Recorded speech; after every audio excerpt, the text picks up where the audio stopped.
What's going on, everybody? Anthony Cervino here with the RotoWire Fantasy Football YouTube channel with my top players we should buy, sell, and hold in Dynasty Fantasy Football going into NFL Week 15. We're going to start with Jauan Jennings. And Jauan Jennings, we know he's in the midst of a breakout right now. And what does the future look like in San Francisco? Well, Brandon Ayuk's under contract.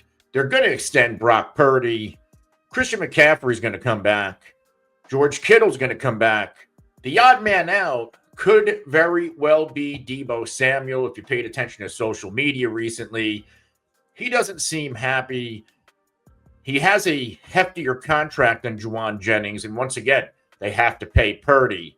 I think there's a chance that Deebo Samuel's on his way out, which means Jauan Jennings could very well be a starter in two wide sets for the 49ers moving forward.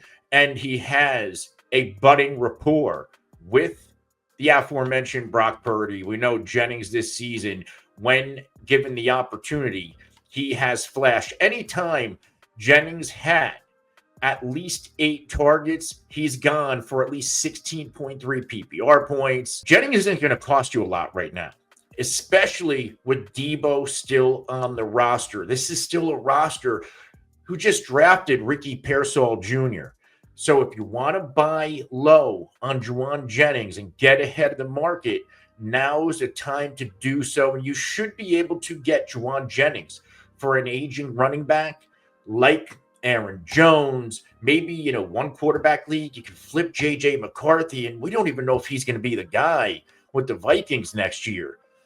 What about Cedric Tillman? He's flashed a little bit, but it's safe to say that Jauan Jennings probably has a brighter future right now and a little bit more stability at quarterback than Cedric Tillman. Those are a few of the types of players, value-wise, that you should be able to flip straight up for Jauan Jennings. Next up, running back, Kendre Miller, folks. I get it, Kendre Miller. Not only has he been in the coach's doghouse, but he's been dealing with recurring injuries for the first 2 years of his NFL career.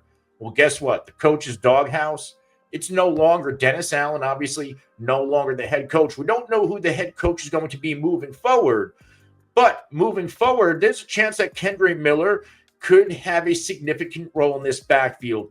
Yes, this team, the Saints, they extended Alvin Kamara, but how long can Alvin Kamara keep going, handling the type of a workload he gets?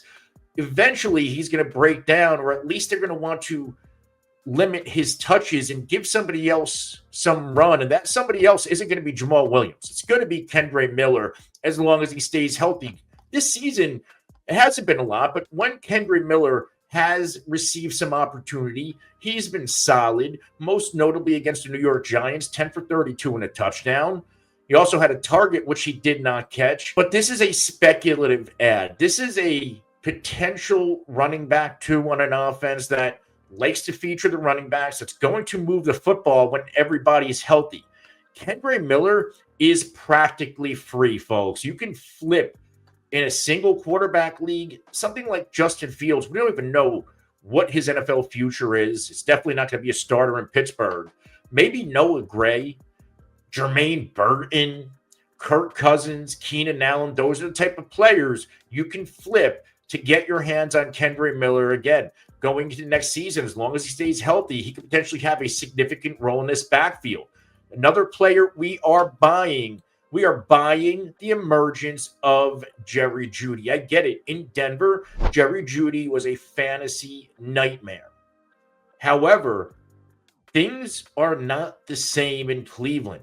Since Cleveland made the quarterback change to Jameis Winston, Jerry Judy has been on fire. Now, for what it's worth, he did flash a little bit earlier this season with Deshaun Watson, but Deshaun Watson's probably gone. Who knows what the future of the Browns quarterback position is? Maybe it is Jameis Winston. And if it is, the future is going to be really bright for Jerry Judy. I just don't see this team going backwards at quarterback. And Jerry Judy, former first-round pedigree from Alabama, We know he has the talent to continue doing what he's doing now. And what he's doing now, well, since week 8, he's given us at least 12.9 PPR points in every single game. He's getting volume. He's scoring touchdowns. He's had 2 games with over 142 yards receiving and 4 games over 79 yards receiving in that time period. He's also scored in 3 out of his past 4 games as well. 85.2 air yards per game, which is 89th percentile using the tools on RotoWire.com. He's getting 19.4% of the team targets, and this team passes a lot. They distribute the football well to Njoku, Juedy, to Elijah Moore when Tillman's on the field. But we know Judy's the talent. He's the dominant in this offense. And this is another situation. Get ahead of the market. What if Cleveland brings in a really good quarterback, whether it's in the NFL draft, maybe they trade for somebody, maybe it's in free agency, then Jerry Jeudy's stock is going to peak. Right now, there's still question marks about the quarterback future of the Cleveland Browns, which does contain Jerry Jeudy's price point. You could flip guys like Khalil Shakir or Xavier Legette for Jerry Jeudy, or even a 2025 early second to mid-second round pick. Remember, if you like content like this, hit the like button, hit the subscribe button, and the alert icon, so you can be notified anytime we go live or drop videos just like this. If you have trade questions, dynasty questions, redraft questions, ask them in the comment section below. We will get back to you as soon as we can. Now on to the players we are selling. And Christian McCaffrey. Christian McCaffrey is a player I want nothing to do with. Sure. Does McCaffrey still have it in him, if he's healthy, to be the overall #1 fantasy player? Absolutely. But he has a lot of things going against him, a lot of red flags. Notably, the lower body injuries are beginning to pile up. And it's not just one. It's injuries to different spots, the knee, the foot. It's a lot of things, a lot of dings on Christian McCaffrey's resume right now. He's also 28, so next year he's going to be entering his age 29 season. He has a lot of touches and a lot of wear and tear on his body. He just didn't look right this year. Maybe they rushed him back, but moving forward, how much does this guy have left in the tank? But right now, Christian McCaffrey is still Christian McCaffrey. He still has that name value. He still has that ceiling and that upside in the back of everybody's mind. And you might be in a league, in a dynasty league, maybe there's a win now team willing to overpay for Christian McCaffrey. If they're willing to overpay for Christian McCaffrey, I'm willing to do the deal. Just some type of quality players. You might be able to flip McCaffrey, and I get it, has that ceiling, but how long does he have left? Maybe you get a Brian Robinson who has a bright future with the Washington Commanders. Maybe you get Chuba Hubbard. He just signed the contract extension, and Jonathan Brooks did suffer another knee injury. Both of those players are going to be locked and loaded starters next season. How about Josh Downs, a young and up-and-coming wide receiver who looks quarterback-proof right now? Or let's say you're a win-now team and you don't trust McCaffrey, you might be able to flip him straight up for Tyreek Hill.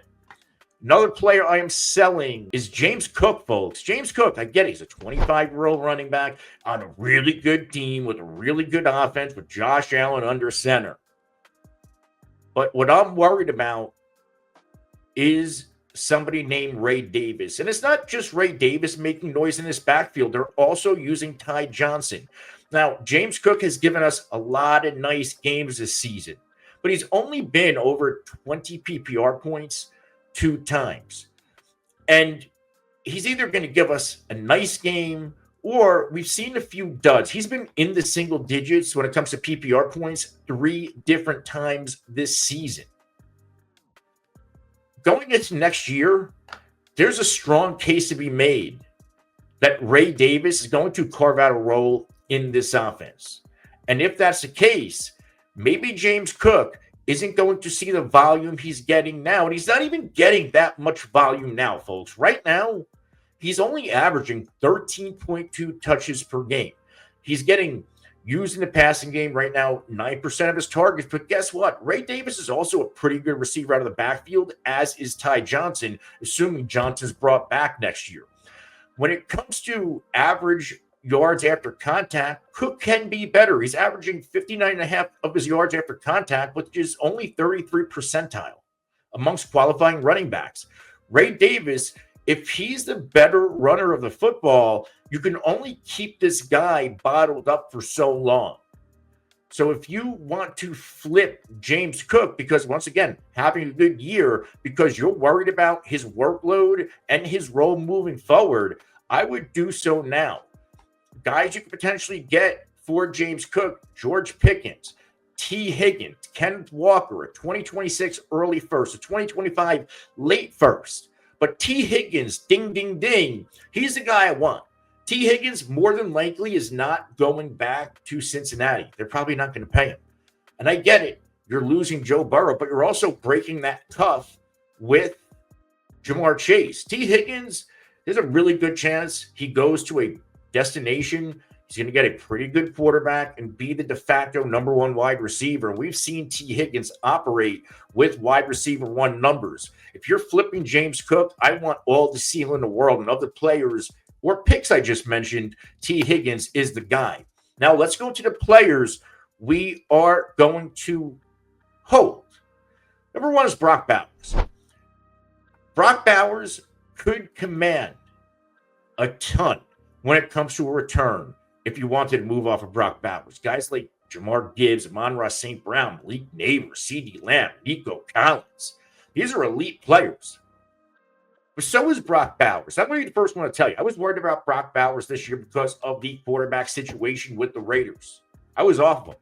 But all Brock Bowers did was show us he is a generational talent. People throw around the word generational talent way too much. But I think it fits here with Brock Bowers. If he's putting up these numbers with guys like Gardner Mitchell and Aidan O'Connell, imagine if they get him a quarterback and a competent offense. I'm not willing to move Brock Bowers for anything.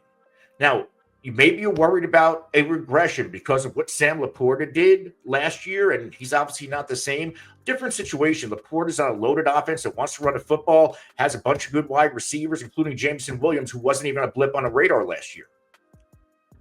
Different story here with Bowers. Laporta was very touchdown heavy. Bowers got it done across the board when it comes to his statistical output. Brock Bowers, I don't throw this out there a lot, could be the next Travis Kelce when it comes to year after year, top 2 to 3 fantasy production. And I'm not willing to let that go at one of the more unpredictable positions in fantasy football. Final player we are holding is James Conner. I get it.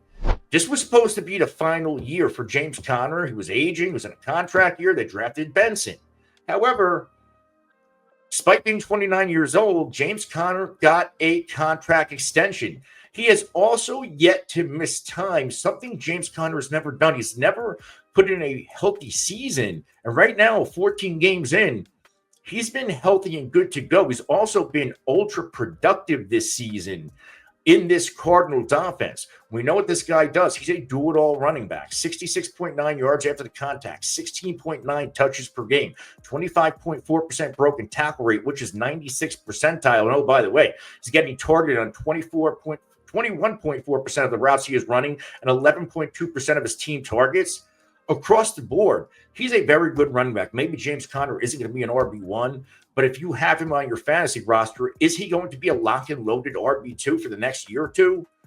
I might even trust James Conner to stay healthy in the next 2 seasons more than I trust Christian McCaffery right now. Again, 2 different players, 2 different ceilings. But when it comes to price, you can't beat James Conner for what he gives you. I'm not trading him because I don't think because of his age in a dynasty league, you're going to get true value. So if you're a dynasty manager who holds James Conner, you're going to hold him and potentially ride him to a dynasty championship.